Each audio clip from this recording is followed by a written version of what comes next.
നമസ്കാരം. ഞാൻ വീണ്ടും പ്രേക്ഷകരുടെ മുമ്പിലേക്ക് എത്തുകയാണ്. ഒന്നുമല്ല, കഴിഞ്ഞ ദിവസം ഇറങ്ങിയ സിനിമയുമായി ബന്ധപ്പെട്ടുള്ള കാര്യങ്ങൾ പ്രേക്ഷകരുടെ മുമ്പിലേക്ക് ഒന്നും കൂടെ ഓർമ്മപ്പെടുത്തുന്നതിന് വേണ്ടി തന്നെയാണ് ഞാൻ ഇന്ന് പ്രേക്ഷകരുടെ മുമ്പിലേക്ക് എത്തുന്നത്. മലയക്കോട്ടെ ബാൽവൻ ഈ അടുത്ത കാലത്ത് മലയാളി പ്രേക്ഷകർ ഇത്രയും ആവേശത്തോടെ ഒരു സിനിമയ്ക്ക് വേണ്ടി കാത്തിരുന്നിട്ടില്ല എന്നത് വാസ്തവമാണ്. അതിന് കാരണം രണ്ടാണ്. ലിജോ ജോസ് എന്ന സംവിധായകനും മോഹൻലാൽ എന്ന അതികായനും. ഇവർ രണ്ടുപേരും ഒന്നിക്കുമ്പോൾ വെള്ളിത്തിരയിൽ ചരിത്രം പിറക്കുന്നു എന്ന കാര്യത്തിൽ പ്രേക്ഷകർക്ക് സംശയമുണ്ടായിരുന്നില്ല. അങ്ങനെ ഇന്നലെ സിനിമ തിയേറ്ററിലേക്ക് എത്തി. രാവിലെ 6:30 ആദ്യ ഷോ ഞാനും കണ്ടു. ഞാൻ ആദ്യ ഷോ കണ്ടതിന് ശേഷം ഒരു റിവ്യൂ പറയുകയും ചെയ്തു. ഞാൻ അന്നും അതിൻ്റെ തലേ ദിവസവും പറഞ്ഞ ഒരു റിവ്യൂവിൽ കൃത്യമായി പറയുന്നത്, നിങ്ങൾ ലിജോയുടെ സിനിമ കാണാൻ പോവുക, അല്ലാതെ ലൂസിഫറോ പുലിമുരുകനോ കാണാൻ വേണ്ടി പോയാൽ നിങ്ങൾക്ക് നിരാശയാകും എന്ന് ഞാൻ കൃത്യമായി പറഞ്ഞു. അതിൻ്റെ അടിയിൽ എനിക്ക് വലിയ രീതിയിൽ കമൻറ്റുകൾ വന്നു, എന്നെ തെറി വിളിക്കുന്ന കമൻറ്റുകൾ വരെ വന്നു. പക്ഷേ എനിക്കതൊന്നും ഒരു വിഷയമുള്ള കാര്യമല്ല. ഞാനുള്ള കാര്യം പ്രേക്ഷകർ മുമ്പിൽ എത്തിച്ചു എന്നും മാത്രമേ ഉള്ളൂ. മോഹൻലാൽ ആരാധകർ ആവേശത്തോടെയാണ് തിയേറ്ററിലേക്ക് എത്തിയത്. ഒരു ടിപ്പിക്കൽ മാസ് ലാലേട്ടൻ ചിത്രം പ്രതീക്ഷിച്ച് തിയേറ്ററിലേക്ക് എത്തിയ ആരാധകർക്ക് കടുത്ത നിരാശ. കൃത്യമാണ്, ഞാൻ നേരത്തെ പറഞ്ഞില്ലേ, അവർ വേറെ രീതിക്ക് സിനിമയെ ചിന്തിച്ചു വന്നപ്പോൾ അവർക്ക് നിരാശ ഉണ്ടായി. അവരെ കുറ്റം പറയുന്നത്. പക്ഷെ അവർ ഈ സിനിമയെ ഏറ്റെടുത്ത് ചരിത്രവും പിന്നീട് ഉണ്ടാകും എന്ന കാര്യത്തിൽ സംശയമില്ല. പിന്നെ കണ്ടത് മൊത്തം സാമൂഹ്യ മാധ്യമങ്ങളിലെ ആക്രമണങ്ങളാണ്. സിനിമയ്ക്കെതിരെയുള്ള വലിയ രീതിയിലുള്ള ഡീഗ്രേഡിങ്. ചിലർക്ക് സിനിമ ദഹിച്ചില്ല എന്ന് കരുതി മറ്റുള്ളവരോട് സിനിമ കാണരുത് എന്ന് ആഹ്വാനം ഒരു നല്ല പ്രേക്ഷകന് ചേർന്നതല്ല എന്ന് ഇവിടെ ഞാൻ അക്കമിട്ട് ഓർമ്മപ്പെടുത്തുകയാണ്. ഇന്ന് ലിജോ ജോസ് മാധ്യമങ്ങളെ കണ്ടു. നമുക്കറിയാം, അദ്ദേഹം അങ്ങനെയൊന്നും മാധ്യമങ്ങളിൽ പിടിതരാത്ത ആളാണ്. അദ്ദേഹത്തിന് അത്തരമൊരു മാധ്യമ പ്രാധാന്യം വേണമെന്ന് ആഗ്രഹിക്കുന്ന ഒരു വ്യക്തിയല്ല. ഒരു ഫ്രെയിമിൽ പോലും വരണമെന്ന് ആഗ്രഹിക്കാത്ത ഒരു വ്യക്തിയാണ്. പക്ഷെ ഈ സിനിമയുമായി ബന്ധപ്പെട്ട് അത്രമാത്രം ഡീഗ്രേഡ് ഉണ്ടായപ്പോൾ അദ്ദേഹത്തിന്റെ മാനസിക സംഘർഷമാണ് ഞാൻ കാണുന്നത്. ഇത്ര നല്ലൊരു സംവിധായകൻ ഇന്ന് മാധ്യമങ്ങളെ കാണണമെങ്കിൽ അദ്ദേഹത്തിനുണ്ടായ ഒരു നിരാശ. അത്രമാത്രം ഡീഗ്രേഡിലേക്ക് ഈ സിനിമ പോയി എന്നതിന്റെ തെളിവാണ് അദ്ദേഹം വന്ന് ഇന്നും മാധ്യമങ്ങളോട് പറയുന്നത്. അദ്ദേഹം പറഞ്ഞ കാര്യങ്ങൾ സിനിമാ മൂവികളും സിനിമാ പ്രേമികളും ഓർക്കേണ്ട വസ്തുതകളാണ്. സിനിമ പൂർണ്ണമായും ഒരു സംവിധായകന്റെ കലയാണ്. അത് നേരത്തെ ഞാൻ പറഞ്ഞു, സിനിമ എന്ന് പറയുന്ന ഒരു സംവിധായകന്റെ കലയാണ്. അദ്ദേഹമാണ് ഈ സിനിമയുടെ കപ്പിത്താൻ. അദ്ദേഹമാണ് സിനിമ കൊണ്ടുവരുന്നത്. അത് നമ്മൾ പ്രേക്ഷകർ ഏറ്റെടുക്കണം എന്നുള്ള കാര്യത്തിൽ ഒരു സംശയമില്ല. പ്രേക്ഷകർക്ക് ഇഷ്ടപ്പെട്ടില്ല എന്ന അഭിപ്രായം പറയാം. പക്ഷെ മനഃപൂർവ്വം ഡീഗ്രേഡ് ചെയ്യുന്ന ഒരു സംവിധാനമാണ് ഈ സിനിമയ്ക്ക് ഉണ്ടായ എന്ന കാര്യത്തിൽ യാതൊരു സംശയവും എനിക്കില്ല. ഇന്നത്തെ വാർത്താ സമ്മേളനത്തിൽ പ്രേക്ഷകർ എന്താണ് കരുതുന്നത്, പ്രേക്ഷകർ എങ്ങനെയാണ് ഈ സിനിമ കാണുന്നത്, അത് കൃത്യമായുള്ള മറുപടി. കാരണം ഡീഗ്രേഡ് ചെയ്യുന്നവരെ മാറ്റി നിർത്തി പ്രേക്ഷകർ എന്ന നിലയിൽ ഈ സിനിമ കണ്ടവർക്കുള്ള കൃത്യമായ മറുപടിയും പ്രേക്ഷകർ പ്രതീക്ഷിക്കുന്നത് എന്താണെന്നും അദ്ദേഹം പറഞ്ഞു. മലയക്കോട്ടെ ബാലുവൻ ലാഗ് ഉണ്ടെന്ന് അഭിപ്രായപ്പെടുന്നവരോട് സംവിധാനം ചോദിക്കുന്നത് ഇങ്ങനെയാണ്: സിനിമയിലെ കഥ പറയുന്ന രീതി, അതിലെ ടെക്നിക്കുകൾ, ഇവയൊക്കെ നമ്മൾ കണ്ടു ശീലിച്ച രീതിയിൽ തന്നെ ആവണമെന്ന് നമ്മൾ ശാഠ്യം പിടിക്കുന്നത് എന്തുകൊണ്ടാണെന്ന് കൃത്യമായി ചോദിക്കുന്നു. വാലുവൻ എന്ന സിനിമ ഫെറാറി എഞ്ചിൻ വെച്ച് ഓടേണ്ട ചിത്രമല്ല എന്ന് അദ്ദേഹം പറയുന്നു. നമുക്കറിയാം, ആ സിനിമ അങ്ങനെ തന്നെയാണ്. നമുക്ക് തുടക്കത്തിൽ ലാഗ് തോന്നുന്നുണ്ടെങ്കിൽ ആ സിനിമ പോകുന്ന രീതി പതുക്കെ പതുക്കെ കഥ പറഞ്ഞു പോകുന്നു. അതാണ് അദ്ദേഹം ഓർമ്മപ്പെടുത്തിയ അദ്ദേഹത്തിന്റെ വാക്കുകൾ. സിനിമയുടെ വേഗത, കഥ പറയുന്ന രീതി, നരേറ്റീവിന് യൂസ് ചെയ്തിട്ടുള്ള ടെക്നിക്സ്, അപ്പൊ ഇതെല്ലാം നമ്മൾ കണ്ടു പരിചയിച്ച സിനിമയിലെ പോലെ തന്നെ ആവണമെന്ന് നമ്മൾ എന്തുകൊണ്ട് ശാഠ്യം പിടിക്കുന്നു? ഞാൻ പറയുന്നത്, നമ്മുടെ വാലുവൻ എന്ന് പറയുന്നത് ഫെറാരി എഞ്ചിൻ വെച്ച് ഓടുന്നൊരു വണ്ടിയല്ല. ഇതൊരു മുത്തശ്ശി കഥയുടെ വേഗത മാത്രമുള്ള ഒരു സിനിമയാണ്. അപ്പോൾ അതിൽ നമ്മൾ ഒളിപ്പിച്ചിരിക്കുന്ന വലിയ കാഴ്ചകളുണ്ട്. പക്ഷെ അതിൻ്റെ വേഗത 100% അപ്പം അത് നമ്മൾ ഇനീഷ്യൽ നമ്മൾ ഇൻ്റർവ്യൂസിലെല്ലാം ഒരുപോലെ ഞങ്ങളുടെ ടീം മുന്നോട്ട് വെച്ച കാര്യം തന്നെയാണ്. അപ്പം അതിന് എന്താ പറയുക, അതിന്റെ വേഗത പോരാന്ന് പറയുന്നതിൽ എനിക്ക് അഭിപ്രായ വ്യത്യാസമുണ്ട്.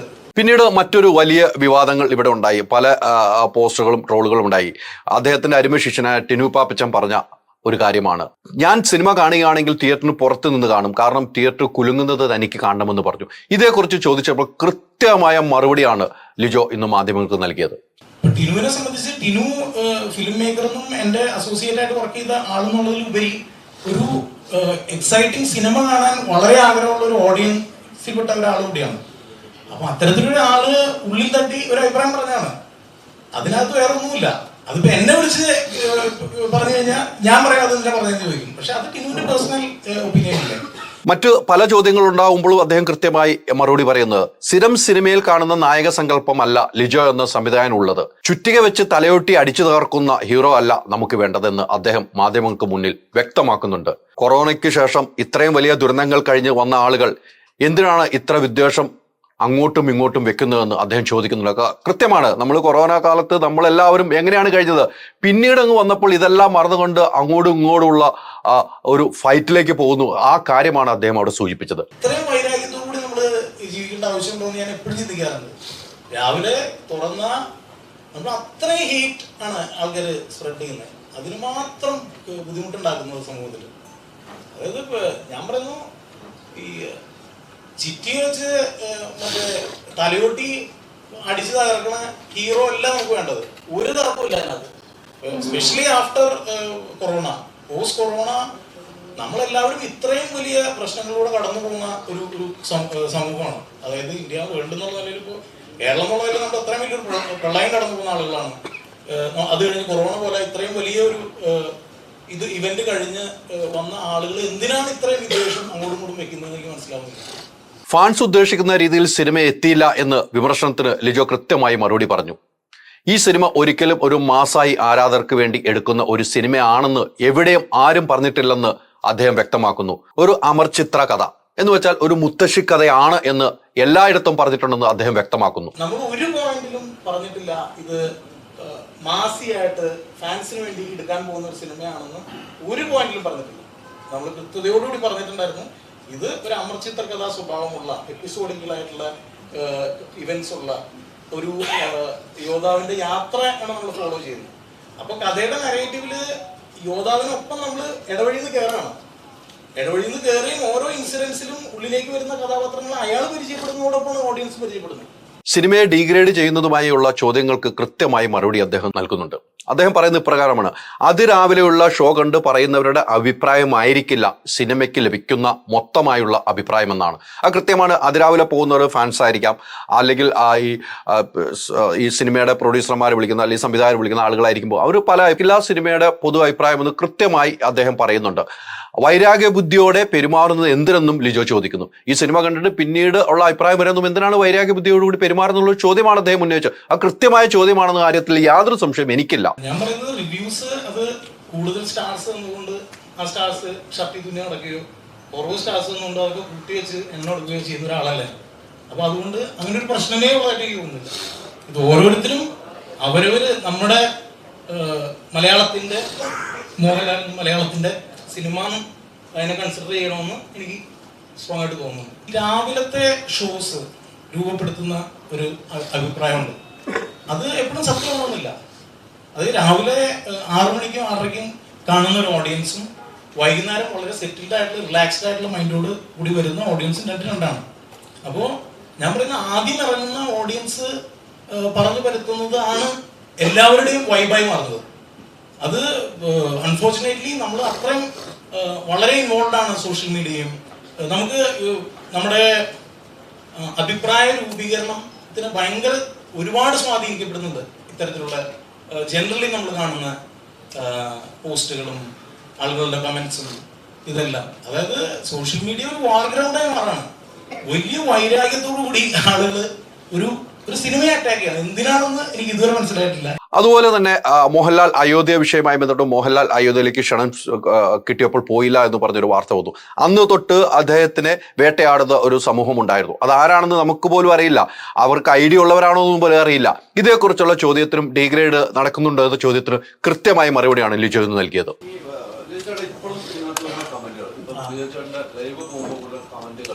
ശരിക്കും പറഞ്ഞാൽ ലാലേട്ടൻ പ്രാർത്ഥിച്ചിട്ടുള്ള കമന്റുകളാണ്. ഞാൻ അതാണ് ഇപ്പൊ ശ്രദ്ധിച്ചുകൊണ്ടിരുന്നത്. അത് ലാലേട്ടൻ അയോധ്യയിലേക്ക് പോയില്ല, അതിനെതിരെ ഒരു ക്യാമ്പയിൻ നടത്തും.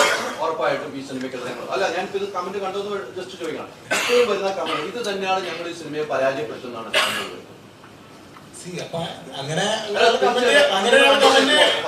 കമന്റ് ഇടുന്നുണ്ടെങ്കിൽ നിങ്ങൾ എല്ലാവരും അതിനെതിരെ നിൽക്കണമെന്ന് പറഞ്ഞു. അപ്പൊ അത് ശരിയല്ല എന്ന് തന്നെയാണ്. അതിൽ ലാലേട്ടനെ ടാർഗറ്റ് ചെയ്താലും എന്നെ ടാർഗറ്റ് ചെയ്താലും ഏതൊരു സിനിമയെ ടാർഗറ്റ് ചെയ്താലും അതൊരു റോങ് ആയിട്ടുള്ള കാര്യമാണെന്ന് തന്നെയാണ് എൻ്റെ അഭിപ്രായം. അതൊരു പർട്ടിക്കുലർ കാര്യത്തിന്റെ പേരിലാവരുത്. ഇത് നമ്മള് ആഗ്രഹിച്ച് ഇരിക്കുന്ന ഒരു നടൻ അയാളുടെ 1.5 വർഷം എടുത്ത് ഫിസിക്കലി മെന്റലി എടുത്തിട്ടുള്ള ഒരു എഫേർട്ടിന്റെ റിസൾട്ടാണ് നമ്മുടെ മുമ്പിലുള്ളത്. അപ്പൊ അത് ഇതുപോലൊരു സിനിമ പെട്ടെന്ന് ഉണ്ടാവുന്നതല്ല.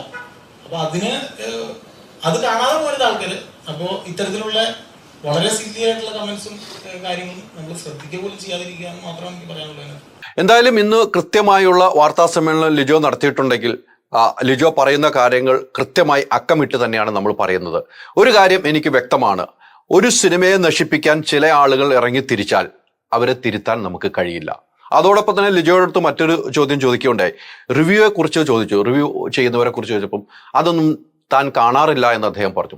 റിവ്യൂ ചെയ്യുന്നവരുടെ സ്വാതന്ത്ര്യമാണ്, പക്ഷെ റിവ്യൂ കോമാളിത്തരമാകരുത് എന്നാണ് എനിക്കുള്ള അഭിപ്രായം. അത്തരം കോമാളിത്തരം ചെയ്യുന്നവരോട് മറ്റൊന്നും പറയാനുമില്ല എന്ന കാര്യത്തിൽ യാതൊരു സംശയമില്ല. എന്തായാലും മലയക്കോട്ടെ വാലിബൻ ഇന്നലത്തെ ആദ്യ ഷോ കഴിഞ്ഞു. രണ്ടാമത്തെ ഷോ വൈകുന്നേരമൊക്കെ ആയപ്പോൾ അഭിപ്രായങ്ങൾ മാറുന്നു എന്ന് നമ്മൾ ഫേസ്ബുക്കിലൂടെ കാണുന്നത്. പല വ്യക്തികളും, പല സിനിമ ഇഷ്ടപ്പെടുന്ന പല ആളുകളും നല്ല അഭിപ്രായമായി ഈ സിനിമയ്ക്ക് എത്തുന്നുണ്ട്. എന്തായാലും മറ്റൊരു പ്രധാനപ്പെട്ട കാര്യം, ലിജോയുടെ സിനിമയുടെ സെക്കൻഡ് പാർട്ട് ഉണ്ടാകുമോ എന്ന് ചോദിച്ചപ്പോൾ ലിജോ പറഞ്ഞ മറുപടി ഇപ്രകാരമാണ്. അല്ല, ഇത് കണ്ടല്ലോ ജീവിക്കാൻ വന്നിട്ട് നമുക്ക് അതിലേക്ക് കിടക്കാൻ പറ്റുള്ളൂ.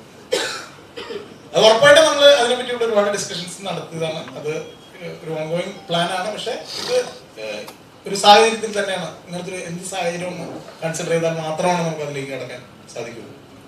അപ്പോൾ ഈ പറഞ്ഞതുപോലെ നമുക്ക് ഈ സിനിമ വിജയിക്കേണ്ട ആവശ്യകതയുണ്ടോ എന്ന് പ്രേക്ഷകർ തീരുമാനിക്കുക. സിനിമയായിട്ട് കാണുക. ലിജോയുടെ സിനിമയായിട്ട് കണ്ടാൽ ഈ സിനിമയ്ക്ക് സൂപ്പറാണ്. ലിജോയുടെ എല്ലാ സിനിമകളും ആദ്യം ഒന്ന് കണ്ടവർക്ക് പിന്നീട് രണ്ടാമത് കാണുമ്പോൾ ആ സിനിമയുടെ യാത്ര മനസ്സിലാവുകയുള്ളൂ എന്ന കാര്യത്തിൽ യാതൊരു സംശയമില്ല. അത് തന്നെയാണ് മലയക്കോട്ടെ വാലിബൻ. നിങ്ങളുടെ ഡിസൈനർ ഹോം എന്ന സ്വപ്നം യാഥാർത്ഥ്യമാക്കുന്നു. Designed by concepts. ചേഞ്ച് ആകണമെങ്കിൽ മൈജി തന്നെ പോണം. ലേറ്റസ്റ്റ് ബ്രാൻഡ് മൊബൈലുകളും ബെസ്റ്റ് ആക്സസറീസ്, ഒറിജിനൽ ബ്രാൻഡുകളുടെ wide range. MyG future. Change ആകൂ, വേറൊരു റേഞ്ച് ആകൂ.